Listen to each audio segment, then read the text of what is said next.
Okey, korang tahu tak apa fungsi yang ni? Wash program. Korang tahu tak apa fungsi dia? Ada ke tak kakak-kakak, abang-abang, adik-adik yang masih tak tahu lagi apa fungsi dia? Okey, dekat sini saya nak bagi tahulah yang kepada yang tak tahu, yang dah tahu tu abaikan je lah video ni Yang belum tahu. Fungsi dia ni, normal dengan gentle. Ni apa? Okey. Bila korang pusingkan korang punya wash timer, okey, korang tengok okey, tunggu sekejap. Okey, korang tengok pada rotation dia. Nampak? Dia pusing sekejap je. Lepas tu dia senyap.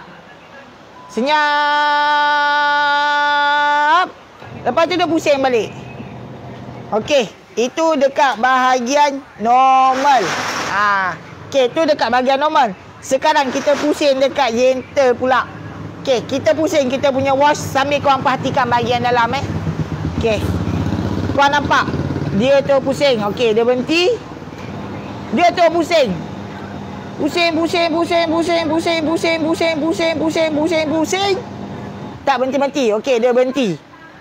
Lepas tu dia sambung pusing balik. Korang nampak tak perbezaan dia? Pusingan dekat bahagian normal dengan gentle. Maksudnya bahagian normal ni pusingan dia sekejap saja. Okey, saya pusingkan korang tengok Okey, saya pusingkan normal. Dia untuk bahagian normal, basuhan dia pusingan dia sekejap je. Zet, dah berhenti.